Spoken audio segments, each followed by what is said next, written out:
Bonjour et bienvenue dans cette vidéo dans laquelle nous allons découvrir 5 choses que vous devez arrêter pour avoir du succès. Si le succès semble sourire de façon insolente à certains, d'autres passent leur temps à lui courir après en vain. La différence entre les premiers et les seconds n'est pas une histoire de chance mais de comportement et d'état d'esprit. Vous avez l'impression de stagner sur le chemin de la réussite? Voici 5 choses que vous devez absolument arrêter pour avoir du succès. Juste avant, assurez-vous de vous abonner à la chaîne et n'oubliez pas de télécharger votre livre offert pour changer de vie en cliquant sur le lien dans la description située sous la vidéo. Numéro 1. Ressassez vos échecs. La première chose que vous devez absolument arrêter de faire pour avoir du succès, c'est de ressasser sans cesse vos malheurs et vos échecs. Agir ainsi permet certes de se faire plaindre, mais vous empêche également d'avancer. Nous avons tous dans notre entourage une personne qui adopte la stratégie de la victime en permanence, le genre de raté professionnel dont la vie semble être un éternel échec et qui ne se rend pas compte du rôle de son comportement dans ses déboires. Adopter une attitude aussi négative ne peut attirer que davantage de négatifs encore. La raison en est simple, si vous ressassez vos échecs, vous fermez votre esprit à la possibilité de réussir. Plus vous récriminez, plus vous vous laissez envahir par des sentiments tels que la colère, la jalousie ou la peur de tomber de nouveau. Votre image de vous-même se détériore. Ainsi, vous finissez par croire que votre personne tout entière se résume à un déboire. De ce fait, vous vous interdisez toute nouvelle tentative. Vous vous fermez aux opportunités que vous pourriez saisir. Lorsque vous essayez quelque chose, vous êtes tant persuadé que vous ne pouvez pas réussir que vous échouez de nouveau. Cela crée un véritable cercle vicieux où chaque tentative ratée d'accomplir quelque chose apporte de l'eau au moulin de vos pensées sombres et place le succès hors de votre portée. Pour attirer la réussite, vous devez adopter l'état d'esprit inverse. Avant toute chose, il est capital de comprendre que l'échec, ce n'est pas quand l'un de vos projets ne se passe pas comme prévu. L'échec, c'est l'inaction. Le perdant n'est pas celui qui rate, mais celui qui ne tente rien. Ce que nous appelons échec, par abus de langage, n'est rien d'autre qu'une étape sur la route qui mène au succès et une formidable occasion d'apprendre. Voyez chaque contretemps, chaque déconvenu comme un passionnant challenge à résoudre. Décortiquez chaque étape du processus pour comprendre ce qui n'a pas fonctionné et en tirer un enseignement. Soyez reconnaissant pour cette occasion de vous améliorer. Ajustez vos actions en fonction de ce que vous ont appris vos erreurs et repartez de plus belle avec la soif de réussir. Recommencez ainsi jusqu'à obtenir ce que vous voulez vraiment. C'est cette façon de penser et d'agir qui permet d'avoir du succès. Numéro 2. Vous plaindre en permanence. Une autre habitude à bannir pour avoir du succès est celle qui consiste à se plaindre en permanence. Il est difficile de se dépâtir de cette habitude, considérée par beaucoup comme typiquement française. Elle est pourtant bien plus nuisible qu'on ne le pense. Nous vivons dans un monde où les motifs de plainte sont nombreux et peuvent sembler légitimes. De nombreuses personnes passent leur journée de travail à se plaindre car elles trouvent leur salaire trop bas, n'aiment pas le métier qu'elles exercent ou ne se sentent pas reconnues à leur juste valeur. Une fois rentrées chez elles se plaignent à leurs proches de la journée passée, de la vie qui est trop chère, de leur logement qu'elles n'aiment plus ou encore de la politique. Vous vous demandez sûrement où est le mal car se plaindre permet d'évacuer des émotions comme la colère ou la frustration. Le problème, c'est lorsque ce comportement devient une habitude. Au lieu de vous pousser à l'action, vos plaintes vous enferment dans une attitude passive. Vous devenez spectateur de votre vie et vous vous persuadez petit à petit que ce n'est pas vous qui en avez le contrôle. Arrêter de vous plaindre en permanence ne signifie pas vous taire et garder vos pensées pour vous, bien au contraire. Cela signifie agir concrètement pour avoir du succès et tout ce que vous désirez d'autre. Si quelque chose ne vous convient pas dans votre vie, demandez-vous de quelle manière vous pouvez influer dessus pour le faire changer et agissez en ce sens. Vous n'avez pas de succès en amour, cherchez ce qui cloche dans votre attitude, prenez soin de votre apparence et faites en sorte de rencontrer de nouvelles personnes. Votre emploi ne vous plaît plus, cherchez quel est le métier de vos rêves et entamez les démarches nécessaires pour vous reconvertir. Pour faire face à ce que vous ne pouvez pas changer, comme une maladie, un handicap ou la perte d'un proche, penchez-vous sur ce que vous pouvez faire pour mieux supporter la situation. On peut citer par exemple le fondateur d'une marque de matériel très connue dans le domaine du secourisme. Il a créé son entreprise à la suite du décès de sa fille dans un accident de voiture. Cette démarche n'a pas ressuscité son enfant, mais sa vie a retrouvé un sens grâce aux milliers d'autres que ses produits ont aidé à sauver. Son business n'est pas qu'un simple business à ses yeux et c'est pour cela que sa société connaît un tel succès. Numéro 3. Jalouser la réussite des autres. Si vous voulez avoir du succès dans la vie, vous devez cesser dès à présent de jalouser celui des autres. Cette attitude est peu constructive, peut nuire à votre réussite pour plusieurs raisons et risque fort de maintenir la réussite tant désirée hors de votre portée.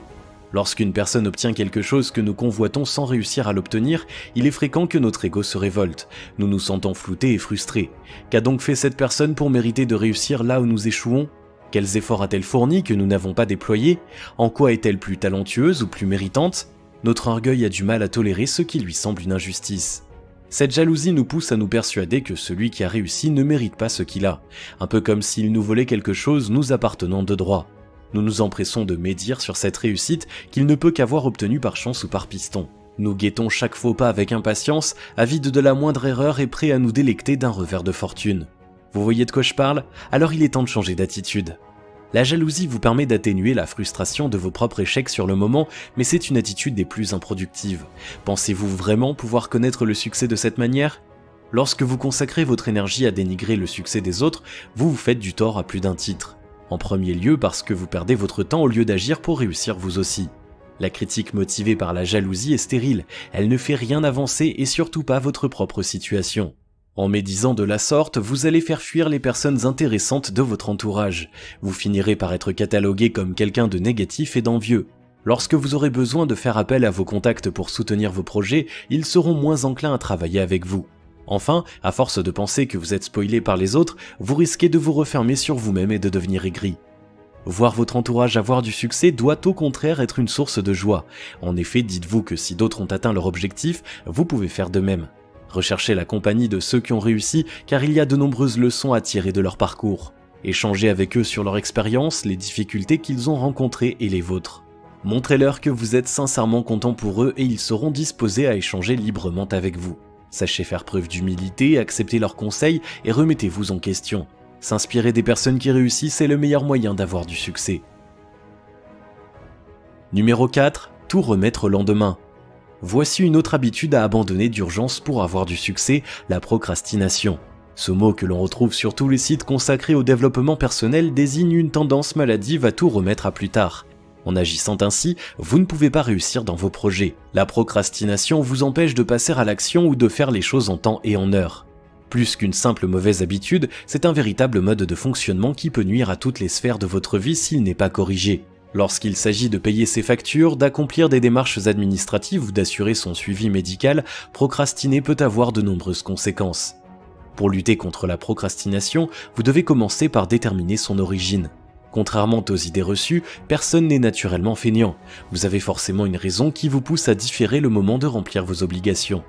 La première cause possible du problème est une mauvaise organisation. Par exemple, vous commencez votre journée par les tâches que vous préférez et gardez celles qui vous pèsent pour la fin. Un tel planning vous incite à jouer la montre pour repousser les corvées à plus tard. Faites votre programme à l'inverse et vous aurez une excellente motivation pour en finir rapidement avec ce qui vous rebute. Autre origine possible, un emploi du temps irréaliste. Vouloir tirer profit de chaque jour est une bonne chose, mais vous ne devez pas oublier qu'ils n'ont que 24 heures et que vous n'êtes pas un robot. Lorsqu'il se sent saturé, le cerveau a tendance à se réfugier dans la fuite. Face à une liste de tâches impossibles à accomplir, cette fuite se traduit par la procrastination. Faites le tri entre les priorités réelles et les tâches secondaires pour équilibrer votre programme et répartir harmonieusement votre charge de travail. Si c'est un manque de discipline personnelle qui vous pousse à tout remettre au lendemain, vous devez apprendre l'autodiscipline pour avoir du succès dans la vie. N'essayez pas de changer du jour au lendemain, c'est un processus qui nécessite du temps et de la régularité. Commencez par vous fixer un objectif modeste et faites en sorte de vous y tenir. Lorsque ce défi s'est transformé en nouvelle habitude, augmentez progressivement la difficulté. C'est ainsi que vous finirez par devenir discipliné. Numéro 5. Entretenir une mauvaise image de vous. Si vous ne deviez arrêter qu'une seule chose pour avoir du succès, ce serait sans conteste celle-ci. Si vous entretenez une image négative de vous-même, de quelle manière espérez-vous réussir dans la vie ? Le succès est avant tout un état d'esprit. Si vous doutez de vous et de vos capacités à réussir, vos pensées risquent fort de conditionner votre réalité. Quand on est confronté à quelque chose que l'on se pense incapable de surmonter, notre cerveau est soumis à un stress important qui nous conduit à réaliser une performance médiocre. Cet échec nous renforce dans notre faible estime personnelle, alors qu'en réalité c'est justement elle qui en est la cause. C'est un véritable cercle vicieux qui se met en place. Cet état de fait n'est pas qu'une simple théorie relayée par les adeptes de la pensée positive. C'est un fait établi par de nombreuses études scientifiques, notamment dans le cadre de l'impact des stéréotypes sur la performance. Pour avoir du succès, vous devez avant tout prendre conscience des qualités de la personne que vous êtes. Oubliez le diktat social de la modestie à outrance qui nous impose de nous dévaloriser en permanence, sous peine de passer pour un mégalomane. Croire en vous n'a rien à voir avec de la prétention. Au contraire, c'est un comportement très sain. Faites la liste de vos réussites, des choses dont vous êtes fiers d'avoir accompli et des épreuves que vous avez réussi à surmonter. N'essayez pas de vous comparer aux autres, il n'y a ni petite réussite ni petite victoire. En apprenant à vous aimer, vous ouvrez la porte qui mène à la réussite. Si vous faites une ou plusieurs de ces choses qui vous empêchent d'avoir du succès, il est temps de vous remettre en question et de reprendre votre vie en main. En remplaçant vos habitudes néfastes par leur opposé positif, la réussite ne manquera pas de venir à vous. Pour avoir du succès de façon durable, tirez les leçons de vos échecs pour vous relever toujours plus fort, agissez pour changer ce qui ne vous convient pas dans votre vie, réjouissez-vous du succès des autres, ne remettez jamais une action importante au lendemain, enfin, ayez confiance dans vos qualités et vos capacités. Si vous avez aimé cette vidéo, merci de liker, partager, commenter et surtout vous abonner à la chaîne. Vous êtes également libre de recevoir le nouveau livre 7 secrets pour changer de vie maintenant en cliquant sur le lien situé dans la description en dessous de la vidéo et on se retrouve très vite pour une prochaine vidéo.